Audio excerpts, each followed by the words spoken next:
Welcome to One Tired Teacher, episode 64, 5 tips for using podcasts and podcasting in your classroom.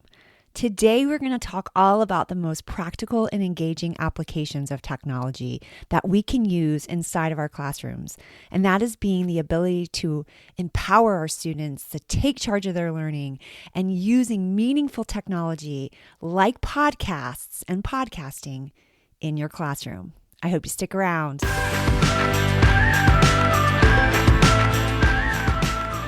Welcome to One Tired Teacher. And even though she may need a nap, this teacher is ready to wake up and speak her truth about the trials and treasures of teaching.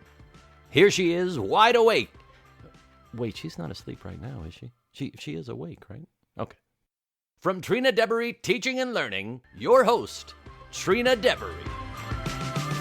Hey, so today we are going to be talking some more about podcasting and using podcasts in the classroom. We have been discussing this for several weeks, and I am in love with this topic because I think it has so much potential.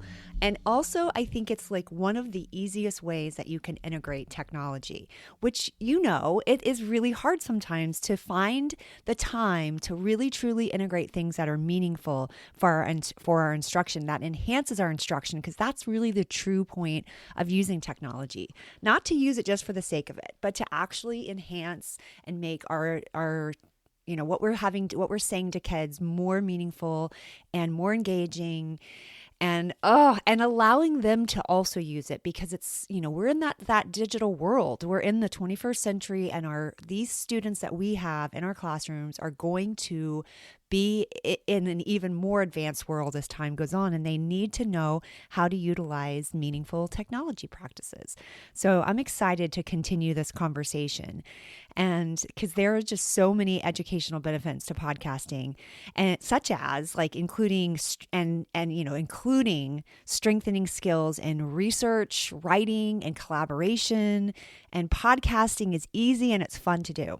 Plus, it is a great way, like I said, to integrate technology and also offer an alternative assessment for students who would benefit from a variety of formats. That's one of my favorite aspects of podcasting, because I know that I personally have a son who totally thinks outside of the box, and sometimes traditional types of schooling is difficult for him, or he finds it can be monotonous for a student like that. He has dyslexia, and so do I, and so we think differently, our brain works differently, and offering alternative types of ways for kids to show what they know can be really powerful for kids that struggle with just actually writing it all down with paper and pencil all the time, and having that be the one way that they are measured, or having them read a passage, answer questions.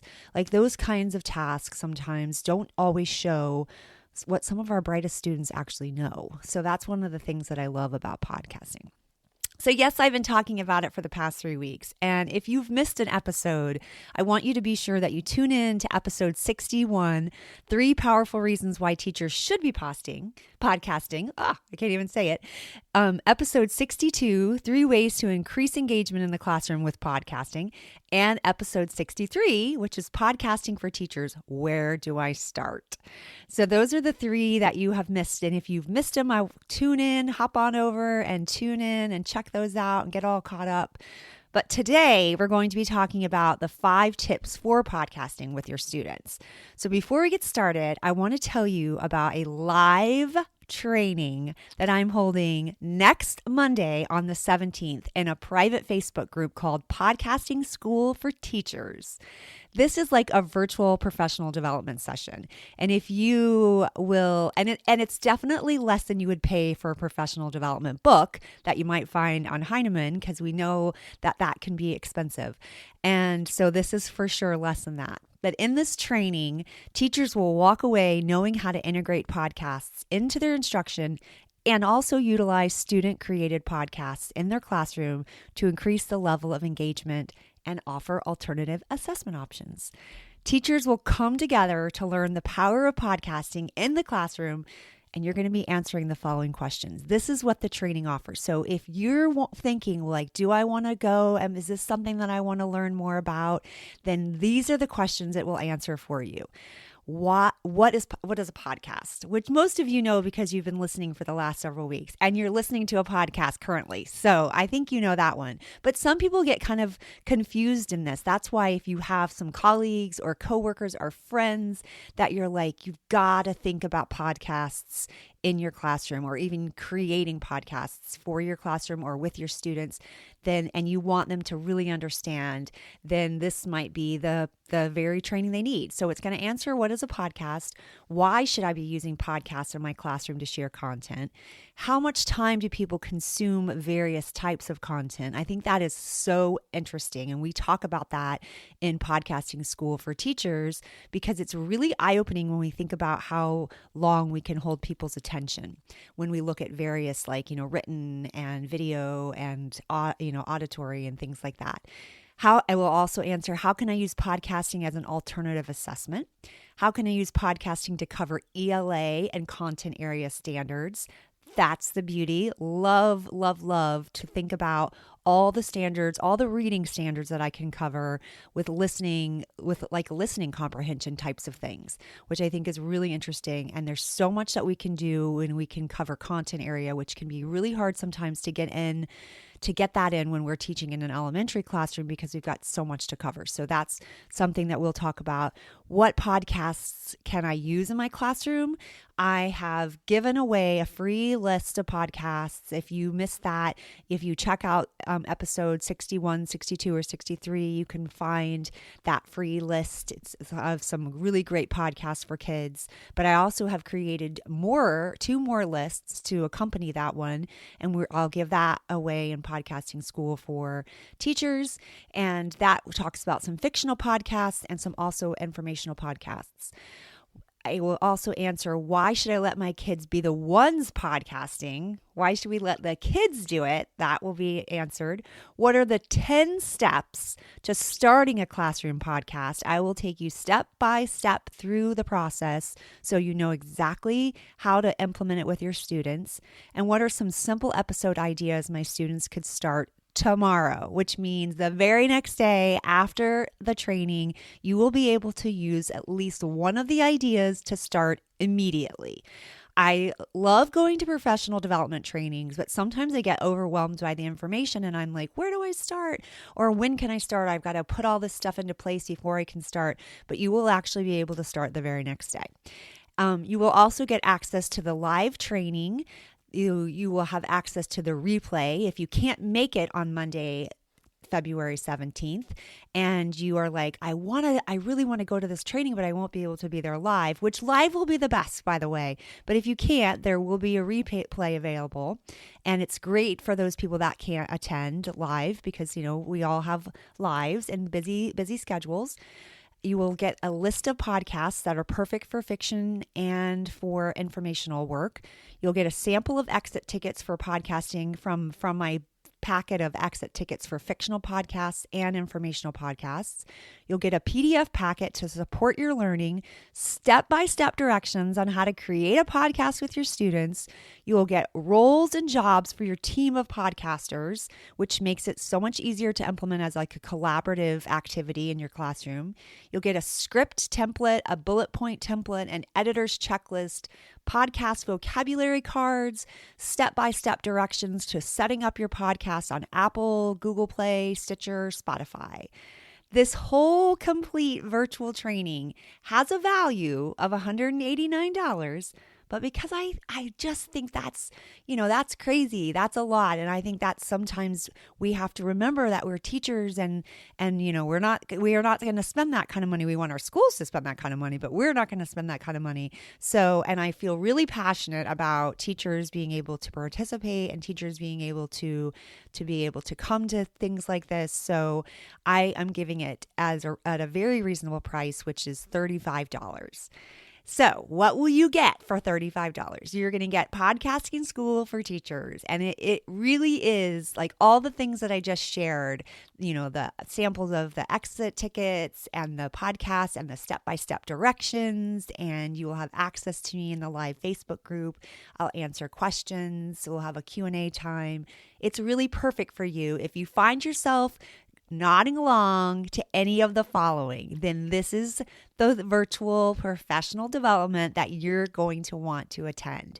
So think about the following statements. Podcasting School for Teachers is perfect for me if you feel passionately about teaching digital natives. You want to provide content access to even your most reluctant learners. You have a desire to integrate meaningful technology. You want to achieve high levels of student engagement. You feel strongly about using relevant real-world methods to teach children. You need something quick, easy, and meaningful to give you 10 minutes to get work task accomplished. Like sometimes, when we sneak work at work, well, working in podcasts in your classroom sometimes lets you have a few minutes to actually sneak work in at work. Just saying. You might also be thinking, yes, you have a need to an additional literacy center idea to keep your kids learning and engaged, or you feel passionately about allowing students to show what they know in a variety of ways. You feel strongly about utilizing different learning styles or you want to offer alternative assessment options. So I really hope that you will join me on the 17th at 1 p.m. Eastern Standard Time, or for the replay after the 17th of February. You can save your seat by visiting TrinaDemeryTeachingandLearning.com, Podcasting School for Teachers. It's one of the choices at the top of the menu, so find it, Podcasting School for Teachers, and save your seat. I'm going to share the link in the show notes so that you can easily find it. You're going to register for your seat so that we can start the training on Monday the 17th.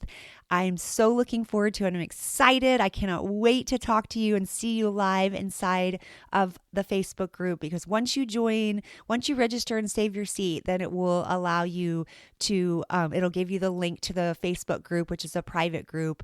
You will log into that. I will double check and make sure everything's all set. I will approve you and you will be in the group, and we will do the training on Monday. So I'm super excited. I really hope that you'll join me. And maybe you need a little bit more convincing of the power of podcasting. And so I want to remind you that a podcast is a virtual way students can use audio to tell a story or share an opinion. And there's so many benefits to using podcasts with your students.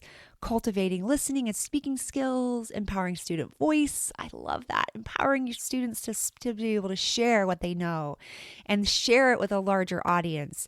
Teaching ELA standards and assessing those standards with an alternative platform. And the list really goes on and on. No matter your device or your radio or of technology, to students, here are the 5 tips for using podcasts in your classroom to amplify student voice. So let's get to it. So one more time, I just want to let you know that if you want to join me for the virtual professional development training on February 17th at 1 p.m. Eastern Standard Time, or you want the replay, you want the access to Podcasting School for Teachers, then come on over to Trina Demery Teaching and Learning, Podcasting School for Teachers. So let's get to the 5 tips for using podcasting in your classroom to amplify your student's voice. Tip number 1, prior to the lesson, have students create a fun 1-minute podcast so they can explore the various tools that they might use for podcasting. So this is tip number 1 of using podcasting in the classroom. You want to let them kind of play around with it, even if they create just a 1-minute podcast.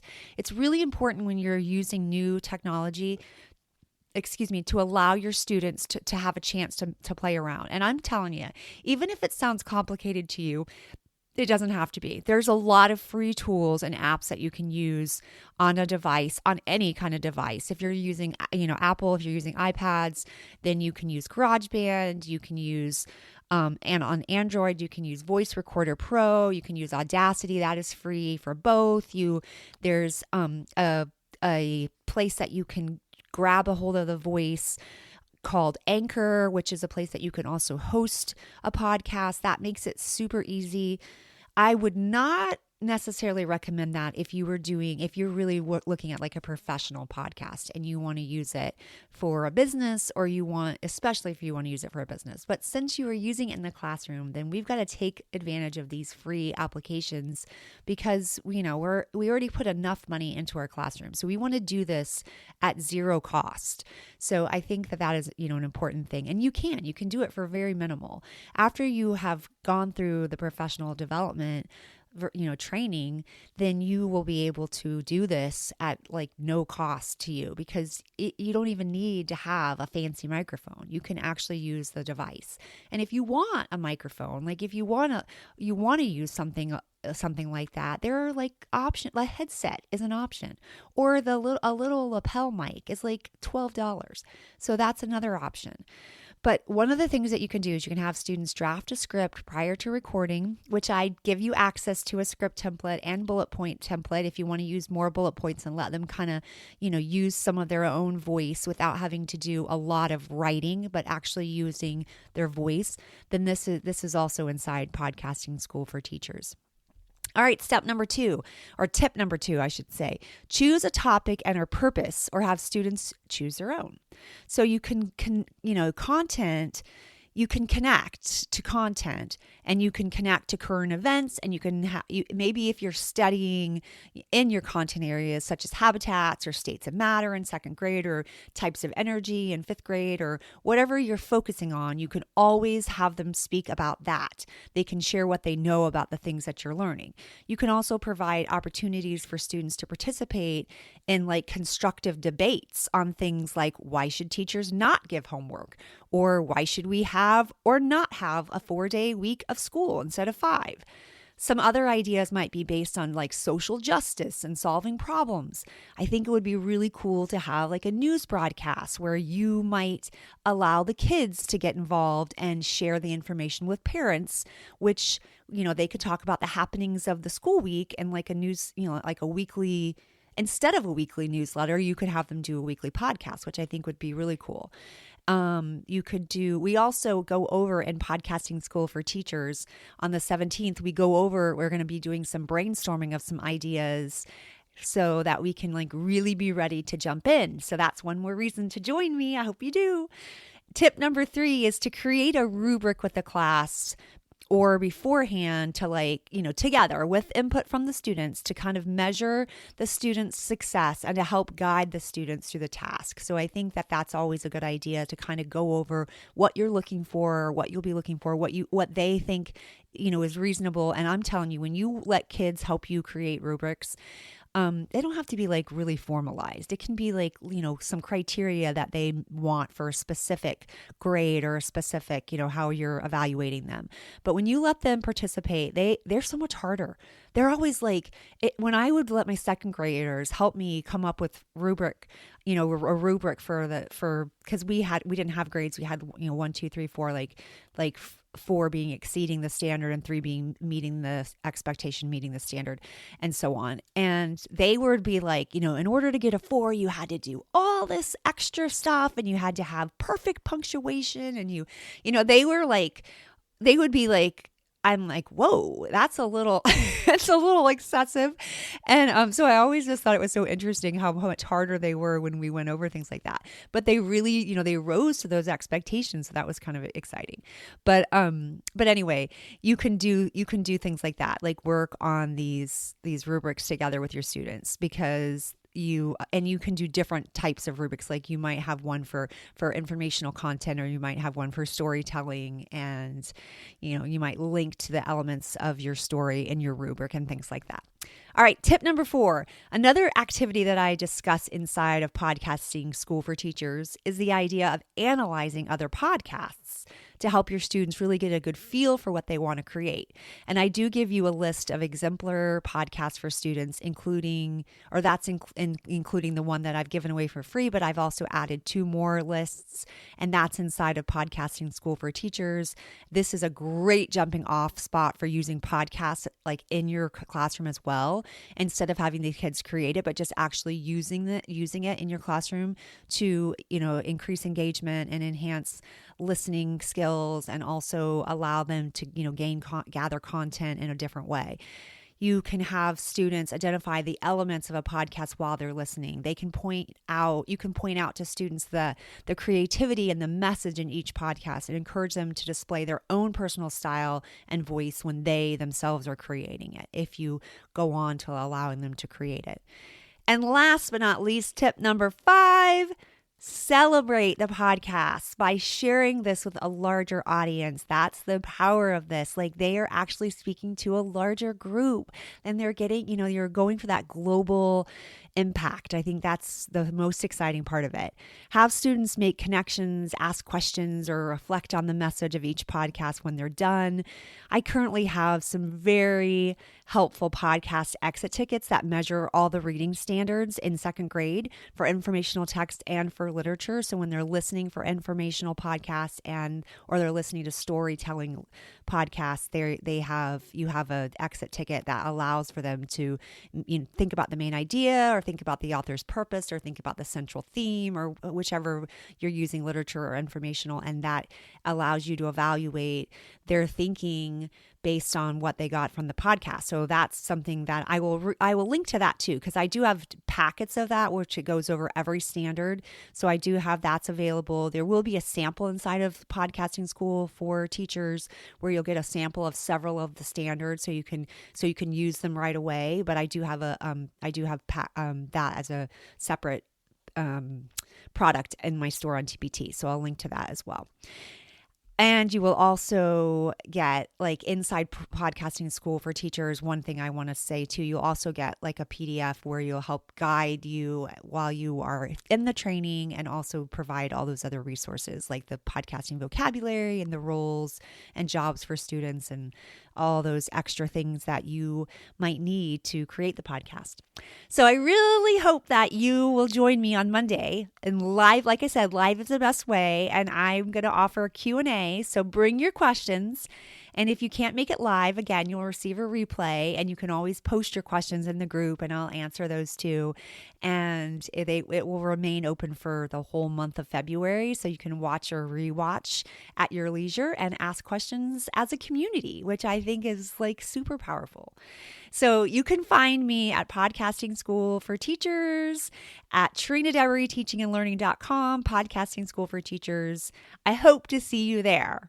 So I hope that you got some really great information about podcasts from the past several weeks. And I'm excited to take this a little bit further for those of you that are ready to jump in, and you're like, I need some, step-by-step directions on how exactly to get this started in my classroom, and I need just a little bit of guidance and a little bit more direction. Then I hope that you will you'll join me at Podcasting School for Teachers. So for now, this one tired teacher is gearing up for an eventful President's Day. Sweet dreams and sleep tight.